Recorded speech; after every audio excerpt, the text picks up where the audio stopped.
It started when I was a young kid. I used to rescue squirrels when I was a little kid, sneak them into the house, and just rehabilitate them and then just return them back outside.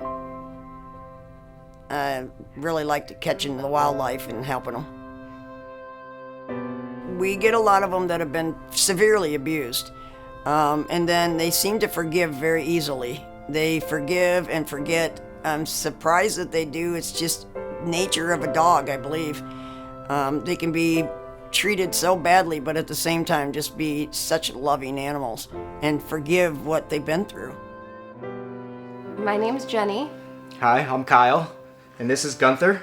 We adopted him about a year ago, last April, from the Martinez shelter. Being able to share the story about rescuing Gunther is one of my favorite parts about being a rescue dog owner, and how sweet he is and lovable he is, and especially with his breed. And when people find out we rescued him at 2 to 3 years old, and a lot of people have some negative ideas, which I understand, and he changes that immediately when people meet him, and it's wonderful. I mean, honestly, how could you not want one of these? Yeah, he's a big teddy bear. A lot of times when we go out and we rescue these dogs, a lot of people that do it, they have the heart to help the animal. And then when we get the animal, we hear stories like, I didn't realize I needed that dog so much. And then it turns out that the dog actually rescued them. You know, they get the dog and they think, oh, it's just a dog. But then they find out, you know, a month or two later that they couldn't live without the animal, that the animal basically has taken over and become everything to them. I definitely feel like Gunther has rescued me more than I've rescued him. He's always there. He's always happy when I come home, even if it's just to take the trash out, and then I come back. When I come back, he goes and grabs a toy, and he's like, hey, I'm here. I can make your day better. Let's go for a walk. Let's go, come play with one of my toys. The connection between the rescuer and the rescue animal I couldn't say enough about it, and I don't ever want to not have that, and the emotional support that I truly feel having that companionship is amazing. Hi, I'm Dylan Mooney, and I am a dog owner of these two beautiful dogs, Coco and Gemini. We got both of these dogs as rescues from a Pasadena rescue shelter. We got Jemmy first. She's 14 years old in Pasadena. A sweet little girl. She was actually black when we first got her, and then her fur just changed to white. And then we got Coco 2 years later at the same shelter in Pasadena, a wonderful shelter. Just recently, Coco went blind and deaf sort of simultaneously. So it's been a bit of a challenge for her to find her way around the house, and when I take them out for walking, she kind of veers a little bit all over the place, but we got it together. She's starting to really understand her ways around, and Jemmy actually a few years ago went deaf, so she can't hear anything anymore. We can make loud noises like, Jemmy, look at me. Jemmy, wake up, dinner time. And she doesn't hear anything, but they're both sweet, sweet dogs. This is a very funny story. We had another dog, an Australian Shepherd named Zach, and he was getting up there. He was 13, 14, and he was really slowing down. And the vet said, sometimes if you get another dog to have some companionship, the older dog does better. It kind of rejuvenates him. So we were having breakfast in Walnut Creek, and we saw next door they were having a dog adoption. Went over there. He wasn't there, but there was a picture of him.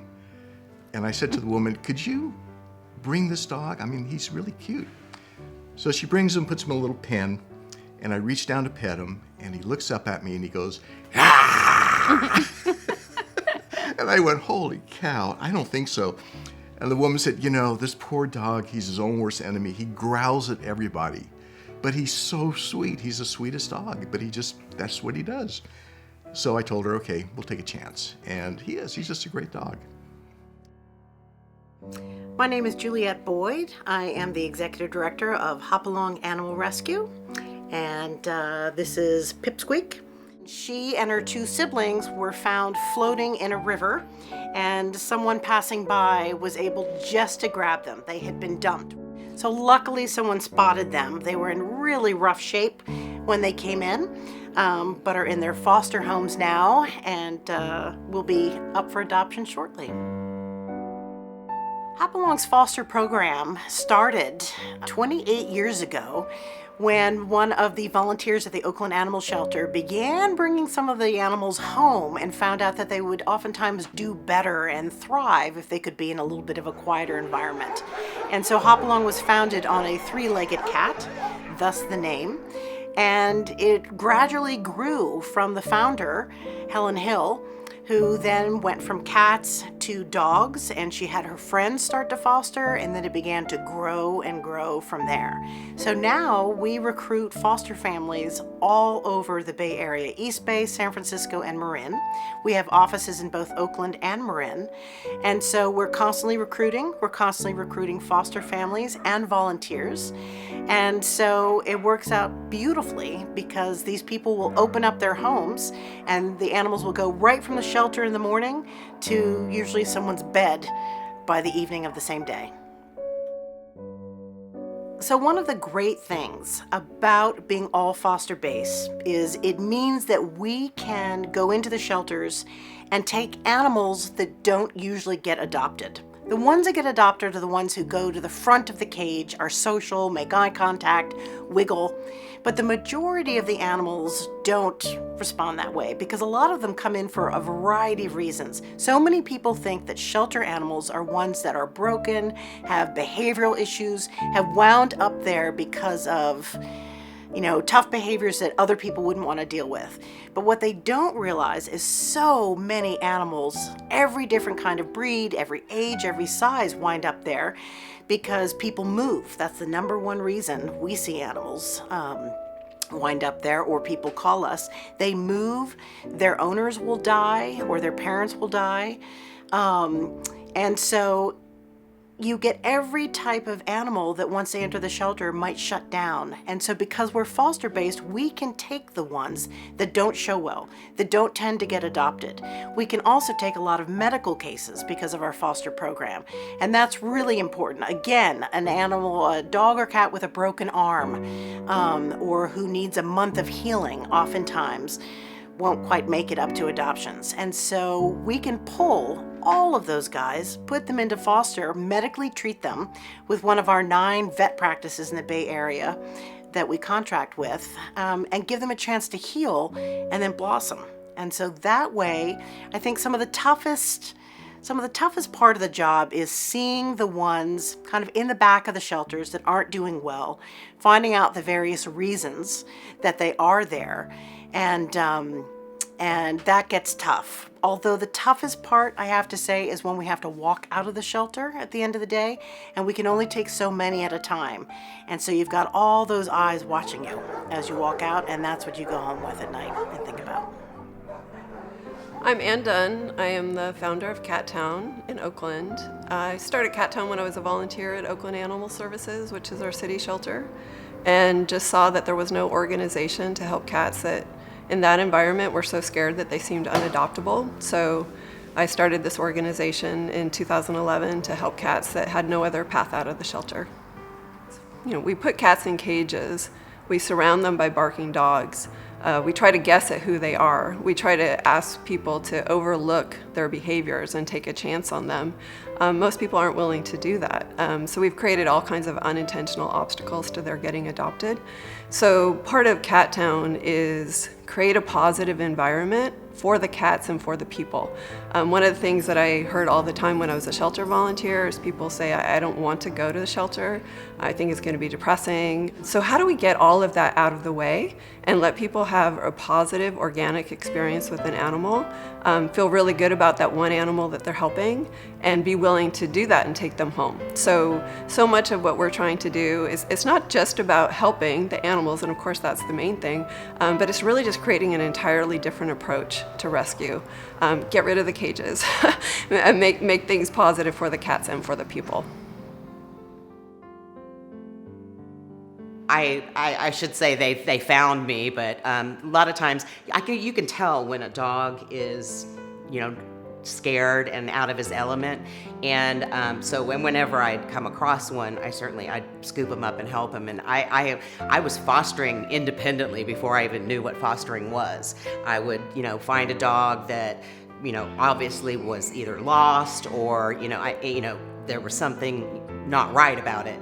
And, if they didn't have tags and I couldn't find, I'd put up, posters, and hopefully a lot of times I would end up finding their owners. And it was kind of, with me, I wish someone would do that for me if that was my dog. And so, I couldn't not leave a dog, by itself when I saw one. But they've also actually just like shown up at my house. I mean, literally, many, many times. And just like a couple of months ago, I was taking one of our other fosters in to be fixed. And I left for the vet's office, and on the front porch was a little Chihuahua mix, and just sitting there chilling out. And we took him in, and turned out when I took him to the vet, he had a chip. We found his owners, and within about 2 or 3 days, we were able to get him back home. But he literally, I think he just knew this was the place to go. Dogs can mean the world to people. It can be the reason they get up in the morning, the reason sometimes that they go on with their day-to-day. It makes people feel loved and needed and responsible.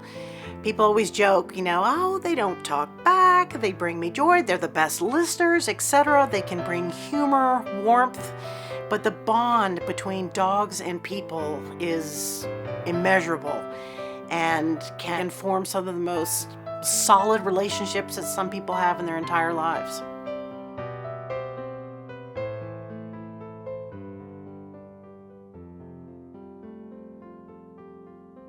I think one of the most poignant stories I have really two, but one of the most poignant is we had a litter of kittens that was called in by a realtor, and they were being fed by the renter, and the renter left, and the owner was in Europe and wanted the cats gotten rid of. And they didn't really care how, whether they poisoned them or whatever they did.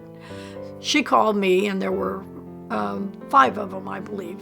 And so she took them home, and her husband said, So she called me, and we went and picked them up.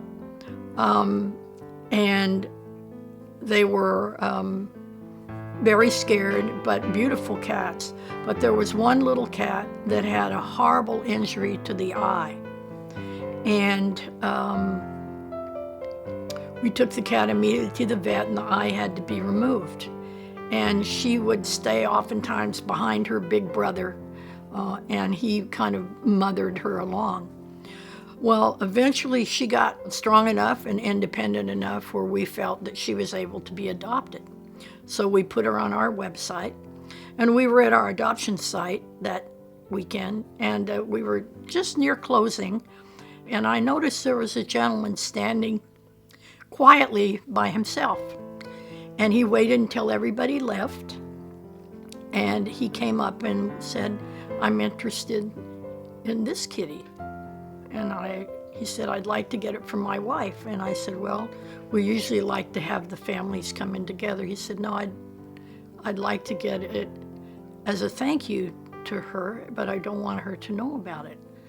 And I kept looking at him, and I noticed there was something different about his gaze.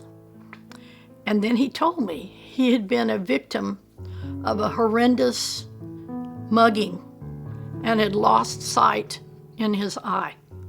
And he had a glass eye. And he had a lot of trauma to the head. And his wife had stuck through it with him and helped get him through this.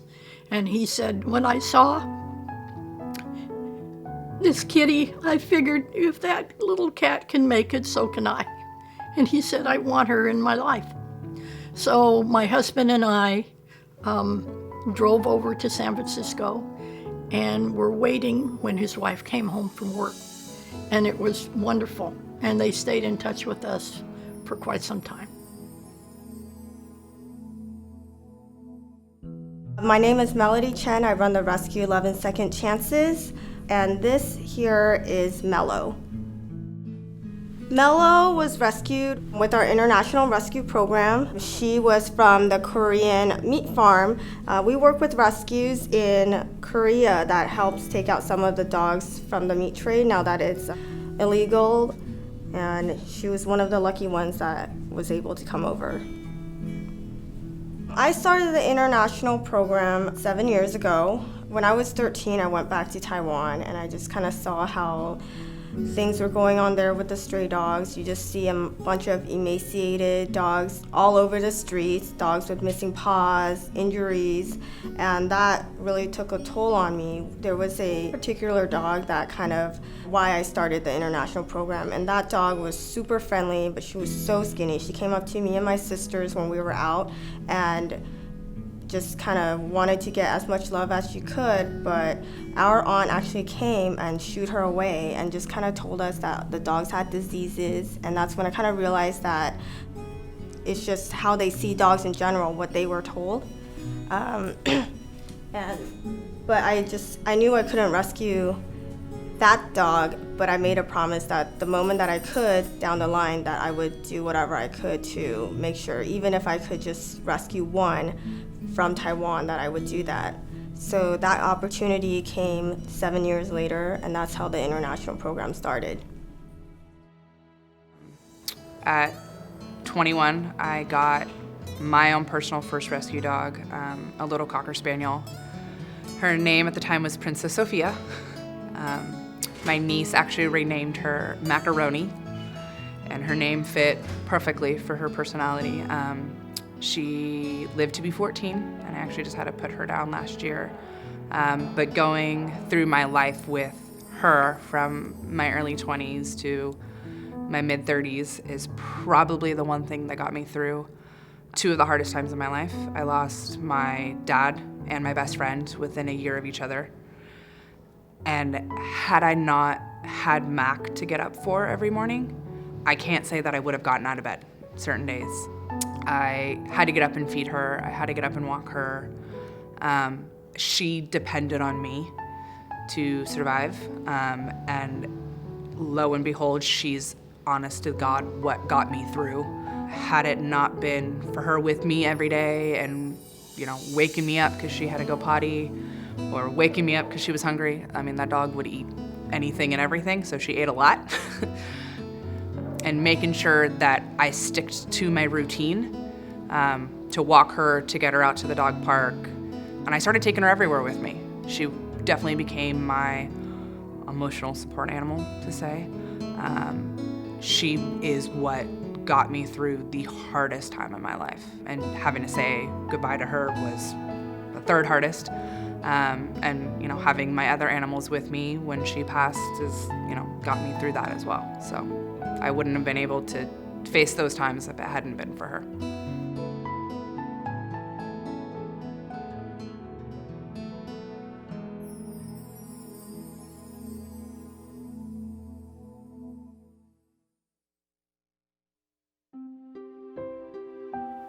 We let the dogs kind of pick each other. We had one dog, Shiloh, and we wanted to have a second dog. We thought she needed something other than the 5 cats that we had in the house at the time. And the same rescue group asked us to take a specific dog, and we took Shiloh to meet that dog, and she just saw that dog and she just turned her head away, said nope, and she walked right over to this guy, and she did a play bow and wagged her tail and said, I'm gonna take that guy. So here he is. We have this guy now.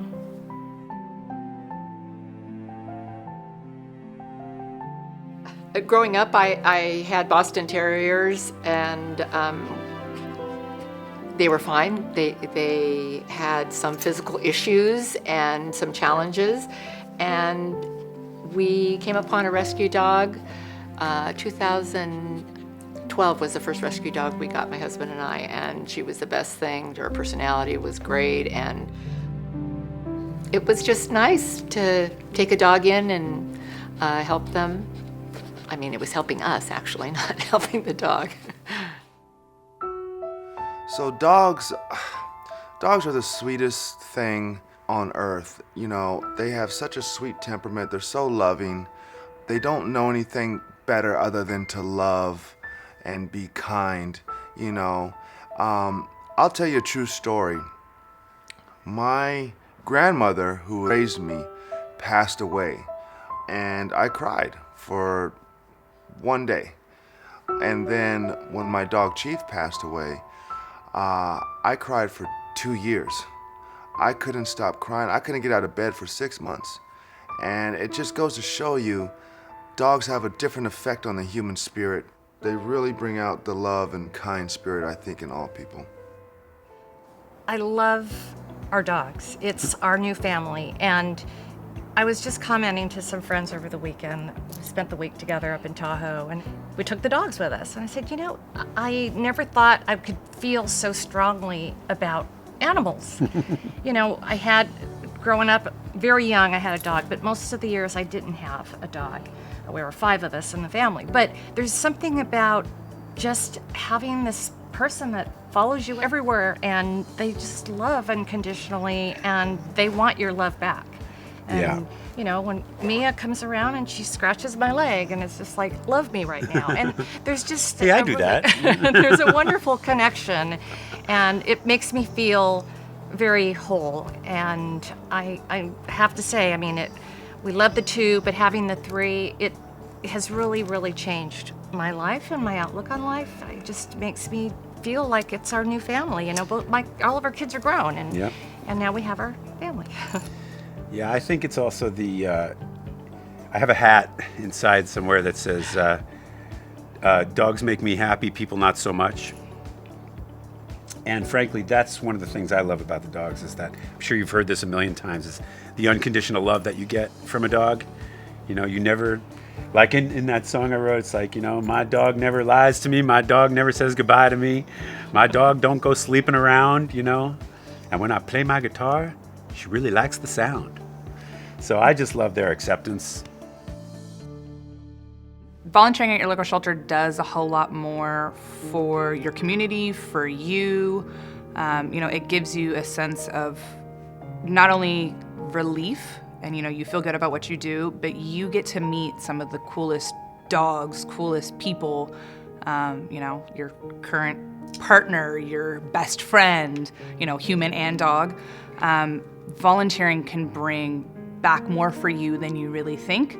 And it's a lot easier for people to get involved.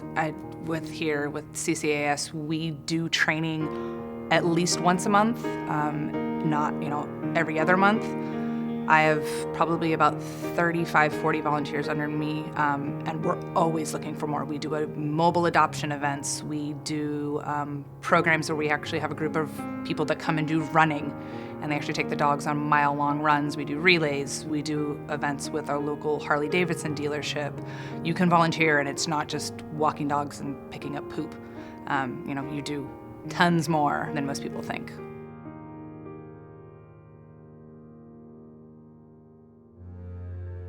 My name is Valerie Crowell, and this is my rescue Bill, and this is Callie. She's a rescue as well, and that's Frida, and she's a real dog from a breeder. I do Doberman rescue. I'm a volunteer, and we got a call about a dog that was laid up on a porch in Oakland, and that was Bill. At the time, he had mange, he weighed 45 pounds, and he had one ear bit off. So that was in July of 2011. He went to the rescue and had an interception, which is a telescoping of his intestines, and he had to have emergency surgery. We had to take out 3 feet of his intestines, and then he came back here to rehab, and he was a little cranky, and he bit me several times, so we couldn't adopt him out, and my choice was put him down or keep him. 9 years later, here we are. This is Callie. I am fostering Callie for Jelly's Place, which is a rescue in San Pablo.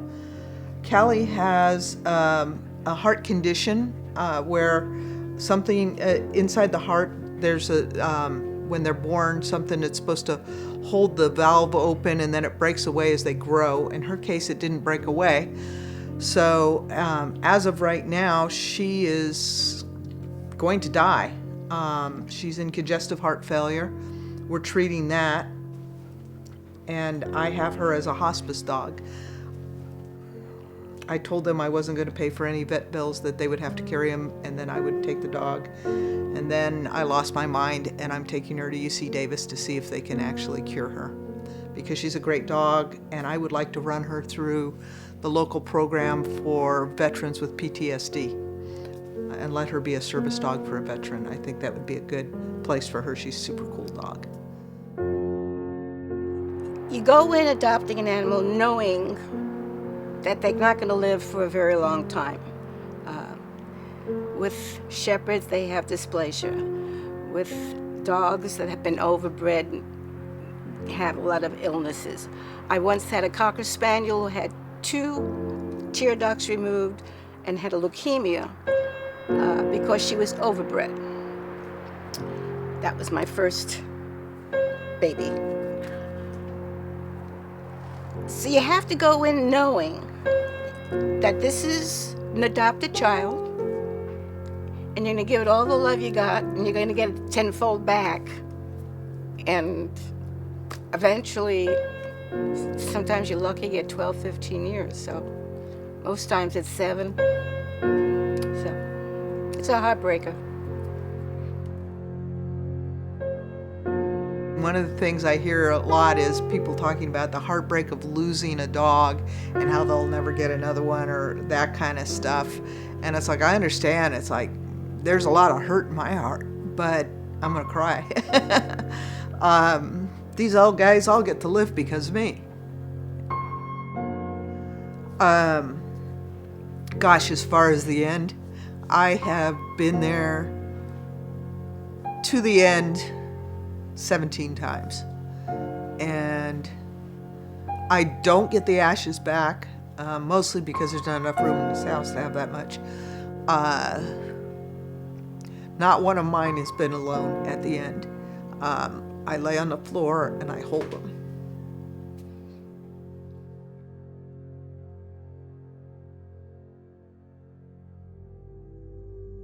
So we do get a lot of purebreds in the rescue world. It's kind of surprising, actually. You know, you have these cute, fluffy puppies that are little balls of fur, and you get them home from your breeders or your pet stores, and people don't really realize the work and commitment it is. They hit their teenage years in between the 8 and 14-month mark, and if you haven't done your due diligence, they can turn into not the best pets, and hence why we typically will get them at that point.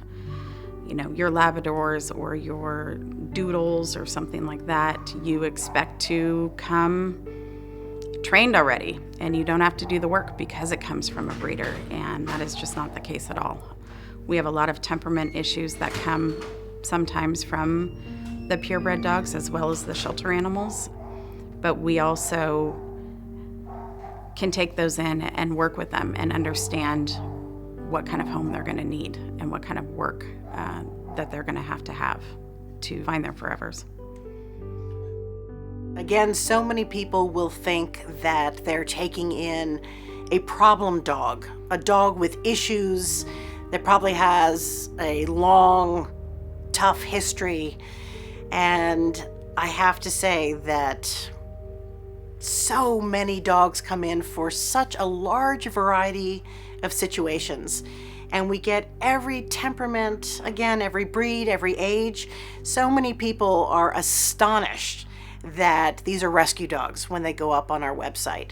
So I really encourage people to give rescue dogs a good hard look, because so often we wish that they could tell their backstory, and sometimes we're able to see if those have been through particularly tough times and are fearful of people. We can tell they have a tough past, but there's every different personality under the sun out there, and they can make truly fabulous dogs. I'm David Love, and I'm here with Tate, one of my dogs is not a foster, and with Mango, who's my bird, who we adopted. Mango and the other dogs get along a lot better than we expected. Mango started out being difficult for us to handle just alone because Mango was afraid. He'd been through a number of families actually before we came to him. So we had to learn about him and he had to learn about us. And once we learned to manage him, then we started working with him and the dogs to see how they'd respond. And then sometimes Mango would do things like just jump on the ground and start walking around, and the dogs didn't seem to really mind Mango too much. They will pretty much just kind of ignore each other, like passing like ships in the night.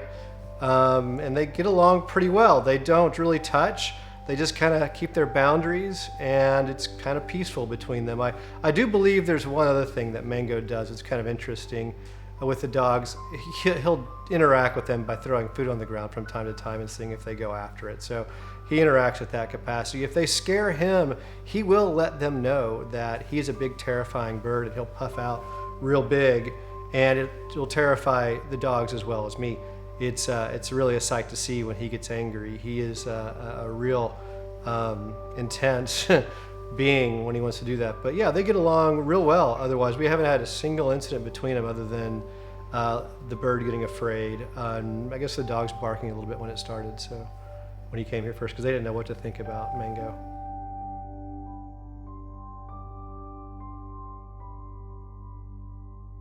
I got into rescue, I was roughly 16 years old. I remember it like it was yesterday. I was driving down a road and 2 German Shepherds came out of nowhere, and I almost hit them actually. And at that point I brought them home. My dad was not super excited with me because we already had 2 dogs. And ever since then I just brought strays into the house. I adopted my first pet actually from this shelter when I was 10 years old. And it is something that has been kind of second nature. My family have always been animal lovers, and it just kind of continues. I'm Chris Terozzi with the White Kitty Foundation in Danville. We are a nonprofit animal organization. We were an animal rescue organization that placed dogs and cats in homes. And we now are just a sanctuary for older animals and animals with health conditions.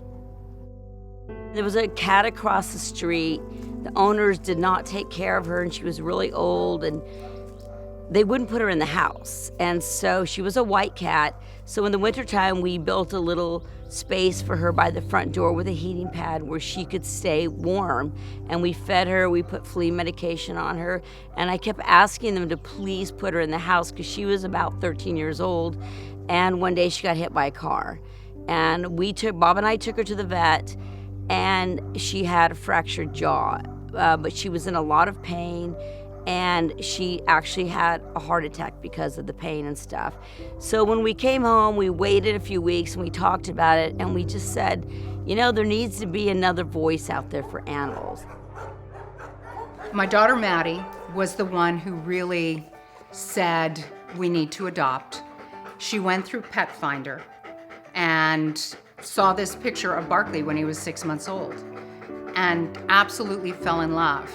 And so showed the rest of the family Barkley, and we all said, oh yeah, he's really cute. We love big dogs. We had plenty of space for him.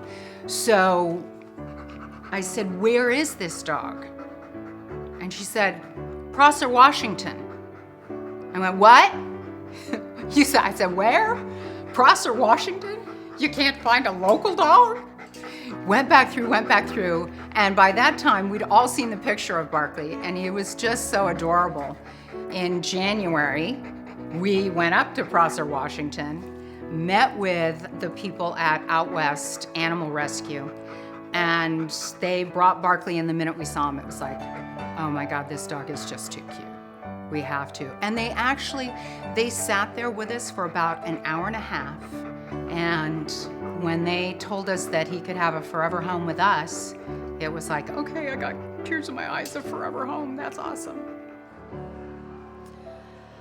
I'm Lynn Tingle. I'm the founder of the Milo Foundation. We were founded in 1994 and have a sanctuary up in Mendocino County and our adoption center here in Point Richmond. We rescue animals that are facing euthanasia, neglect, cases of abuse, and get them healthy and happy and find them good homes. People come to us to adopt from all around the Bay Area and areas, further away as well. We have, of course, a website that shows all the animals that we have available for adoption, both at our sanctuary and here in the adoption center, as well as, of course, we have animals in our foster care. We encourage people to come in here, of course, because what people don't know and what they see on a website with the photograph and the little biography that we write is not the same as actually meeting the animal, of course.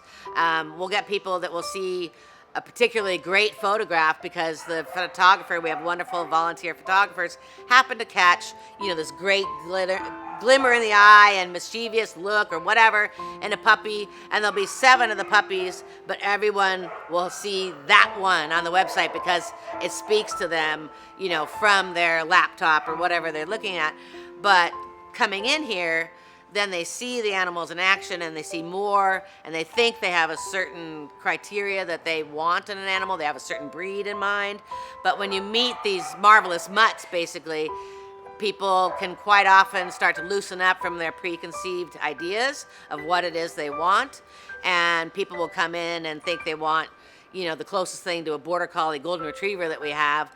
And they end up leaving with, shepherd, whatever, something that was not what they were thinking. There's a dog out there for every single family in the shelter system, in the rescue world. You will find what you're looking for quicker than you would think.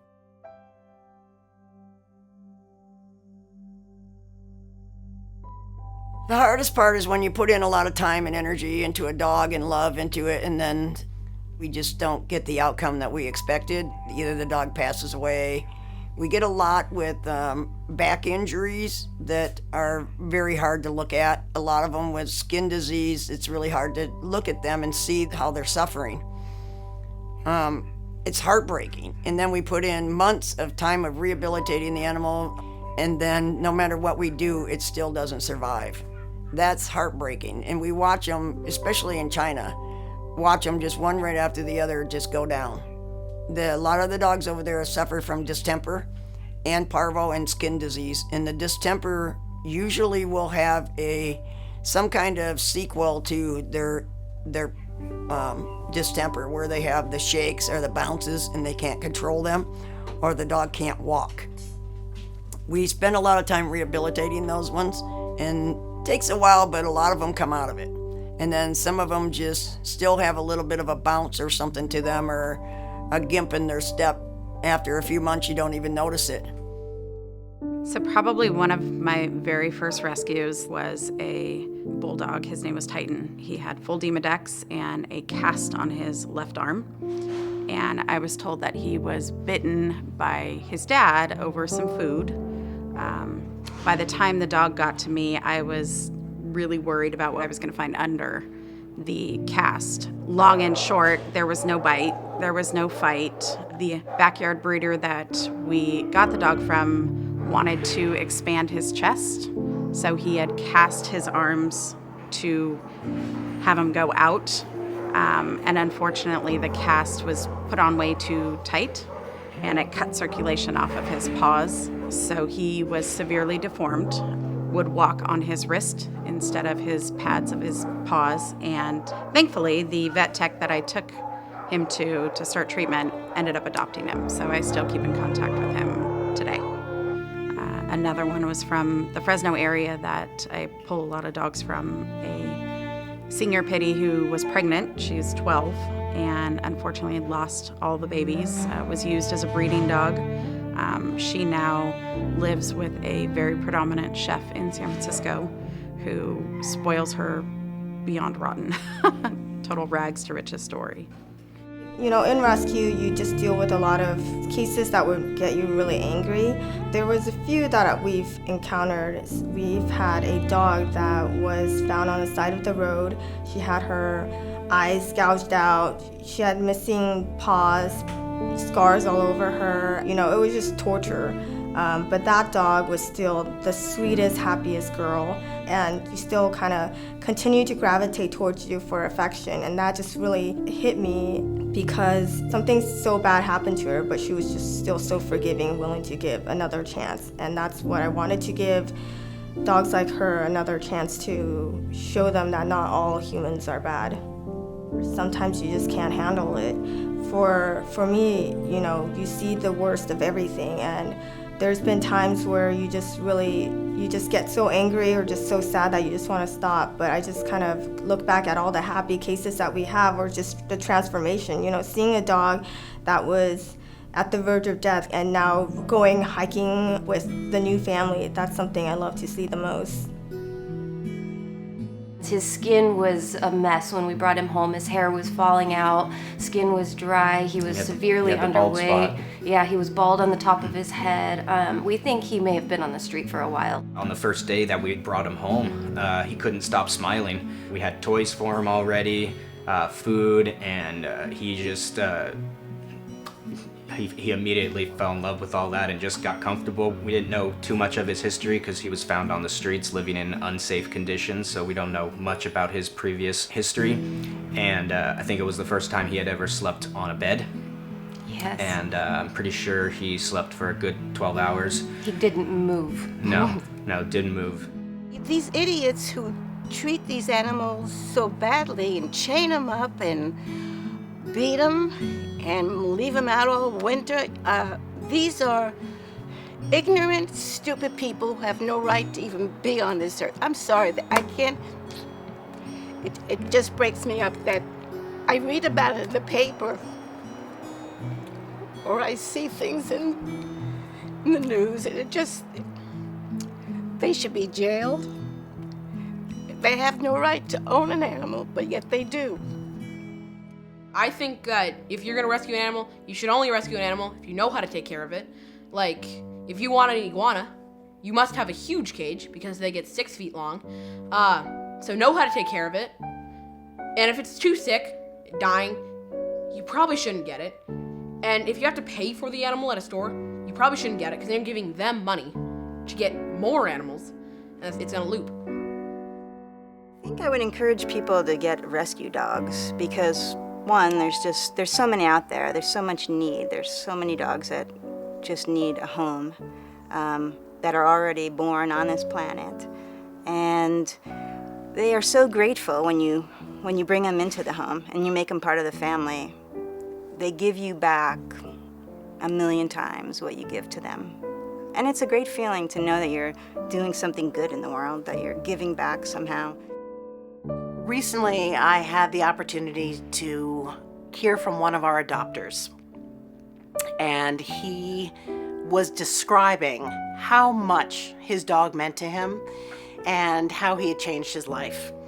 And Ryan is deaf and communicates via sign language. And while he was talking about him, I was in one room and Ryan was in the other. And he was using his sign language through a translator to talk about when he first met Koa, a dog of ours, and what Koa had brought to his life.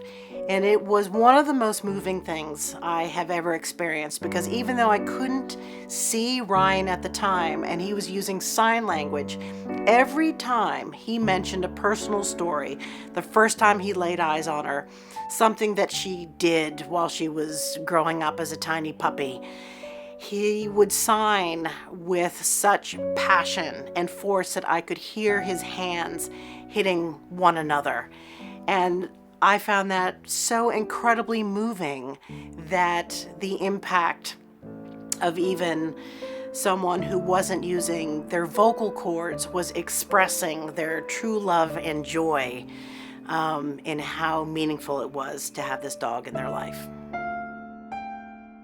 Oh, I own a lot of animals, and I think at this point, lost a little track, but maybe 13.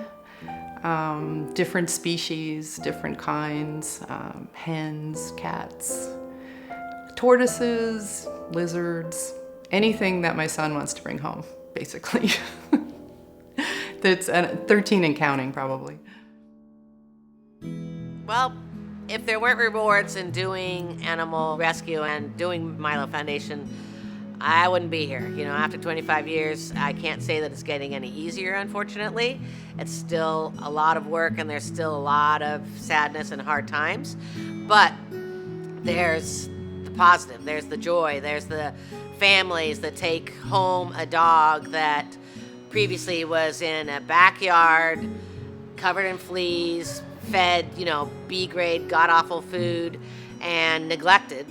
And then has come in here and been nurtured, and the tail comes up and starts wagging, and they start to have light in their eyes and looking forward to engaging with the humans that come in to visit here, and our staff, of course. And then, the family from wherever, because we get people from all over around the Bay Area.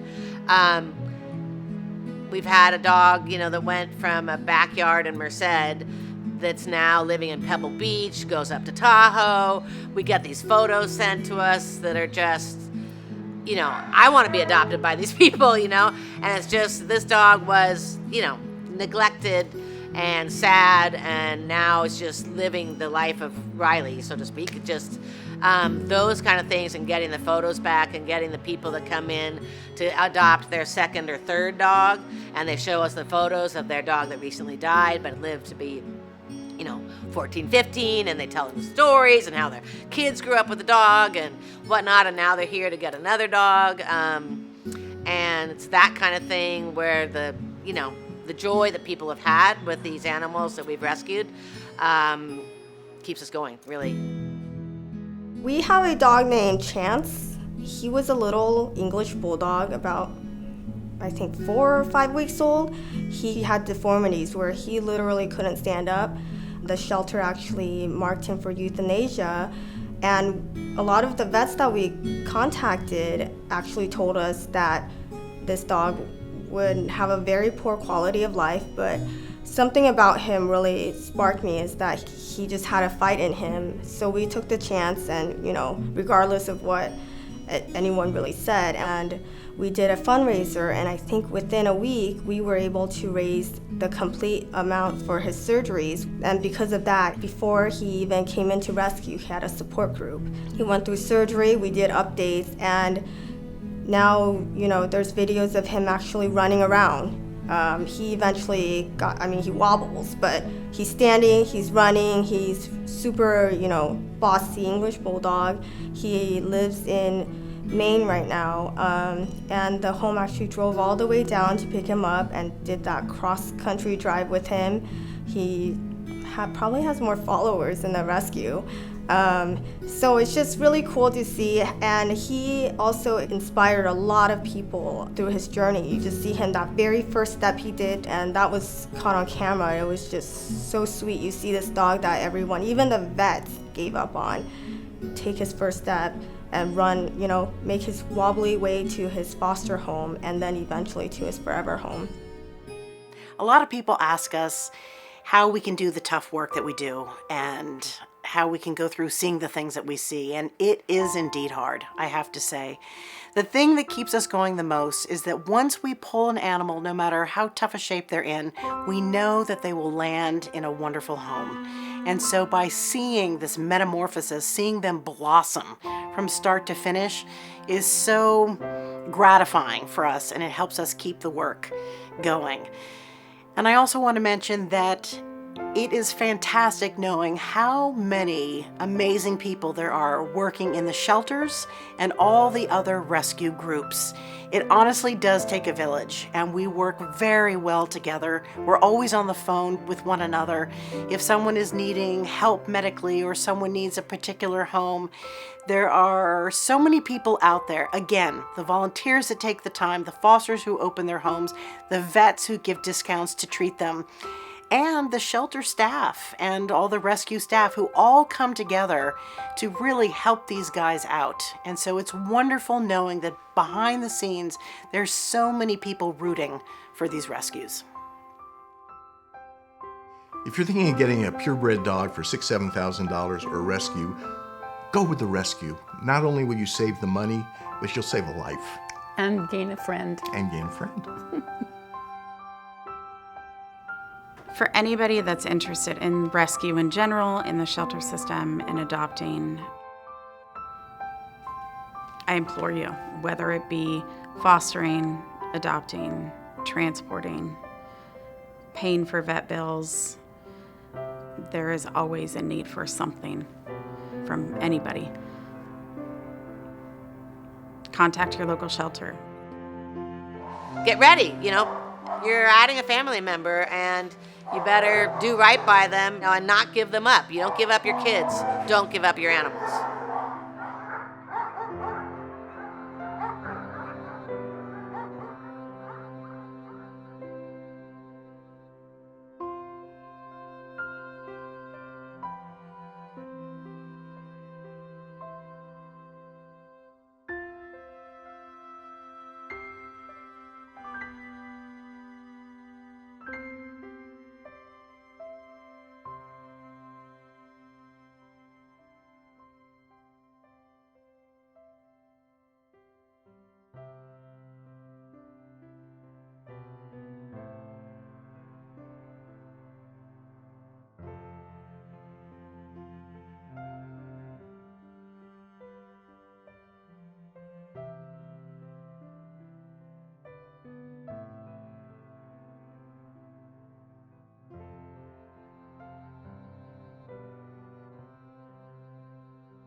Do I prefer a small dog over a big dog? I miss Wally. He was awesome having a 95-pound lab who had a big concrete head and just a mellow disposition. However, he, like a lot of dogs that came out of a puppy mill, he was another stray I picked up. He had hip dysplasia really badly, and I had to lift him in and out of the pickup truck, and that was tough on my back. I mean, I'm a big guy. I'm 230 pounds. I'm pretty strong, but lifting 95 pounds in and out of a truck was really bugging me. Plus, I have a 50-foot yacht in Sausalito. It's tied up about 15 minutes from the Golden Gate Bridge, and the finger where the boat's tied up is almost the ladder that goes up and down to the boat is almost vertical at a low tide. And so I used to grab this big 95-pound brute of a dog and bear hug him. I'd put his paws on my shoulders and I'd bear hug him, and then I would walk up and down this ladder to get him to and from the boat. So a couple of years of that made me think a little dog might be all right. And you see this, Wally was a little tough to have in my lap, and she's just a little sweetheart who cuddles up on my lap and doesn't take a lot of room, and sleeps in our bed actually, which is mostly a good thing. So I have two dogs. I have Truly, who's a Dalmatian, and I have Nacho, who's a Chihuahua. And this is my third generation Dalmatian. I myself am a very active person. I like running and walking and doing a lot of hiking and things outdoors, so a Dalmatian was perfect for me. And a neighbor had some puppies, and I thought they were adorably cute. And I've never really owned a small dog, so about 13 years ago, I adopted my Chihuahua. And he's just full of spunk and energy, and he's really quite a little character. So he's been a lot of fun as well. When I was growing up, I was raised with German Shepherds, and I just think I have an affection for big dogs. They're loyal. They never, it's that unconditional love. So it just seemed like a great fit. I was brought up with a big dog also, and it just seemed very natural that when you have two big dog people that are married, they're going to have big dogs. And for me, the bigger the better. I chose big dogs over small dogs because they're just better. They're cool.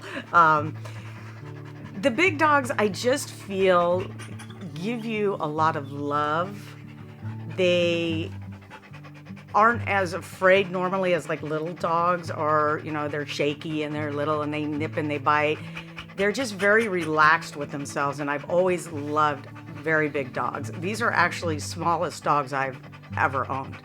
Usually they're at least 120 plus pounds. I just love that you can cuddle with them, you can play with them, you can wrestle with them. There's a lot of things that you can do with them. And they're good guardians. Very good guardians. Your house is pretty safe. When I relocated from Southern California up here and brought my dogs, my house actually got robbed when I was gone. And I had lived there 20-something years and never had to lock a door or a window. So yeah, they keep people away. You think of a retriever as a dog that retrieves. She doesn't retrieve. You just throw the ball and it stays there. You then think of retrievers as dogs that like to swim. Everybody will go in the swimming pool, cannot get her in the swimming pool. Yeah, she does get exercise though. She runs around the pool barking at us, which is pretty hysterical.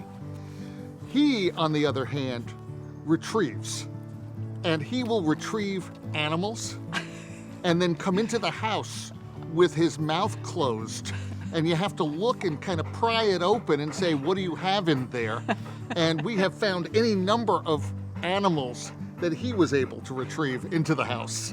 And then he'll put it down on the ground, and it's like, look at me. Yeah. Look at what I was able to catch. Look, I brought it back. Aren't you proud? Moles, birds, other animals. Well, I've never had big dogs, but it seems like a lot of work and a lot of space. We have a small house. When I met my husband, there were 3 of these little schnauzers jumping around in his house, and I was completely overwhelmed and confused because I grew up with cats. But then I became their stepdaddy and I fell in love.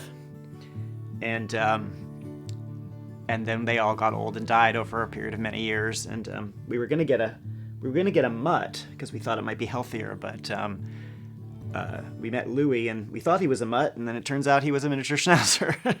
So it's our fate to have miniature schnauzers. I would tell people, well, obviously if you like to be outdoors and like to run and hike, get a dog that likes to do that stuff, because you're not gonna get like a tiny dog to like go on a 5-mile hike with you. Maybe you could, I don't know, but that's not my impression. I think if you're gonna get a big dog, be careful about getting it in an apartment. We have an apartment, and with him, it's just a lot of people in one area. We definitely don't want to get another big dog until we have a house. I would tell people, go meet the dogs and see what their personality is like. You know, sit with them. If you like to be chill and watch TV, do they sit next to you quietly, or do they want attention? You know, I would say definitely go meet them and see what they're like. If someone were trying to find a dog, I would probably ask a few questions about lifestyle, because I think there is so much variety out there. If someone is a high energy person and they're hiking and they're out all the time, there are tons of breeds, obviously, that enjoy and require a lot of exercise. And there are other breeds that are a little more sedentary, maybe are just comfortable being couch potatoes. So I think that's one thing. I think another thing, it's really critical that dog owners appreciate how much time they have to spend with a dog. You know, is the dog going to be set up in the house for 12 hours a day? That's tough. And as far as the training, find a professional. And I think dog training is not so much training the dogs, it's training the human to work with the dog and be consistent with the dog.